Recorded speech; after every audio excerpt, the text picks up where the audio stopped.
Pabira naman. Do not lay a finger.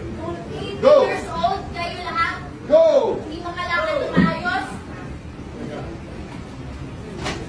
Sawa naman kayo. Sandali Kaya lang. ang gusto niyo, mangyayari yan. Sandali lang. Sandali Sawa lang. naman kayo. Okay. Sir, Hintayin mo I lang. cannot listen to his plea. He will, if he's going to live here and live out of the country, he will be there for long.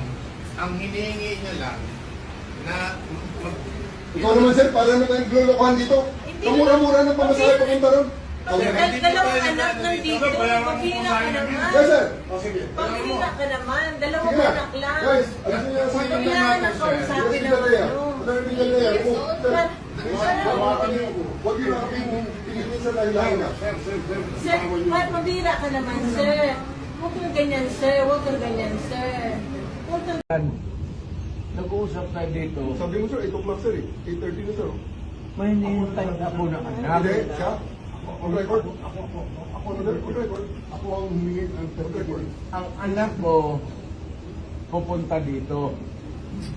Mr. President, hindi darating yun. Kasi hindi mangyayari Bigyan yun. mo ng pagkakataon. Ayaw yung mangyayari. Magdadala ng gamit. Ayaw niyang papasukin. Ayaw niyang papasukin. Grabe, deprivation naman. Abuso naman yan. Hayaan mo lang makita nila ang tatay Oo, nila. 80 anyos. Kung gano'n, okay lang. Kung hindi nyo papasukin, make it clear. Yes sir, hindi papasukin sir. Hindi ninyo, ikaw, Yes sir. hindi mo Upon my order. hindi mo pinapasok. Yes sir, upon my order sir. Ang sabi ko, ang abogado ko, ang anak ko na babae, They can visit you at your detention center sir. let's talk about it.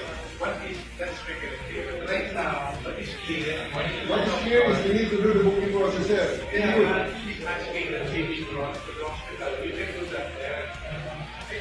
Is that too much? Yes sir, that's too much. Oh, is that too much? 80 years old siya. 80 years old siya. 80 years old siya. Walang kaso. 80 years old siya.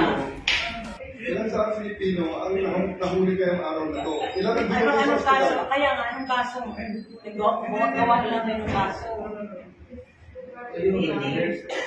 Sir, Kung kayo lang sir, ilang Pilipino ang binukay, ilang presidente na namumuk.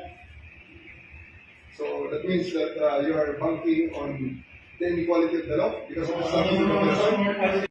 And as set forth in this warrant of arrest. must be murders. Hindi lang ito.